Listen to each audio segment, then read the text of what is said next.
What's up, nerds? Welcome to InGame. I'm Hoops4, and today we are going to take a look at Hello Neighbor 2. This game has been in the works for years, and the story follows a reporter trying to get information while in a mysterious town. To get said information, you must investigate different houses around town, each with its own stalking enemy fueled by an AI neural network to learn your patterns.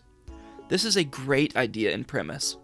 However, the game is let down by poor performance, inconsistently difficult puzzles, and a main AI gimmick that consistently breaks down. After all this, here at InGame, we are giving Hello Neighbor 2 a poor 4 out of 10. Let's take a closer look and enter gaming. Enter gaming. As a computer engineer, this game immediately caught my eye. After all, I've written AI code and learned about neural networks. I was excited to see what Hello Neighbor 2 had to offer in my field. I was only excited, however, until about partway through the first house. The stalker enemy, in this case a policeman, was successfully learning, and that was really neat.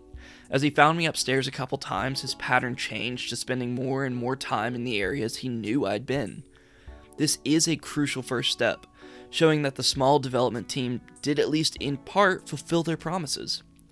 However, this praise was short-lived, as the policeman hit a bug in his code, a deadlock, and stayed in one place the entire rest of my time at his house.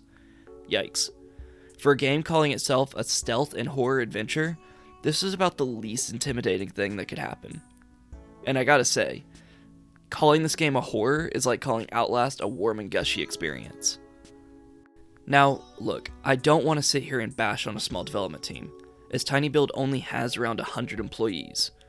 However, I gotta be honest, and to put it in perspective, Hades, a brilliant 10 out of 10 roguelike hack and slash, was developed by around 20 people. So, I also don't really want to make excuses for this poor sequel. Technically, besides the troublesome AI, the game really seems to be in more of a beta state.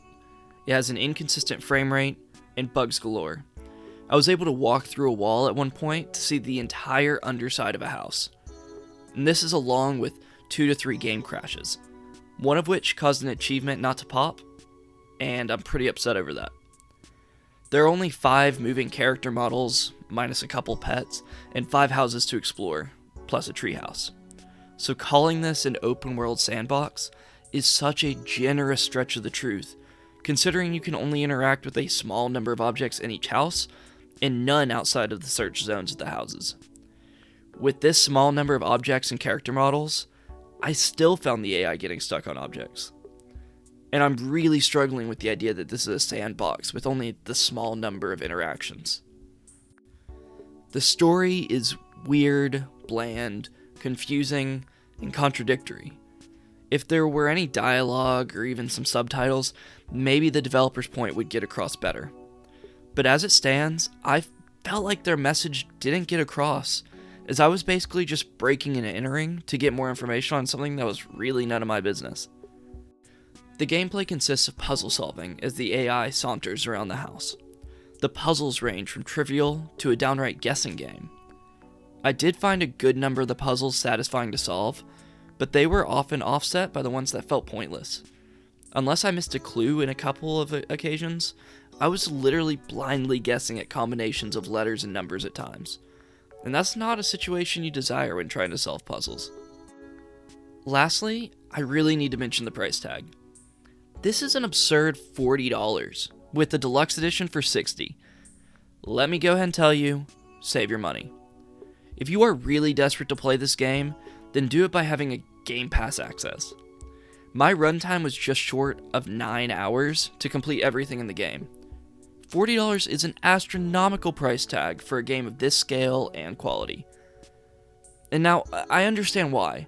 The developers need to make their money back after a long development cycle. But the quality and depth just isn't there. I mean, the main gimmick of the game is the AI, and although it showed it can learn, its consistency left much to be desired. At the end of it all, I really think this game had good potential.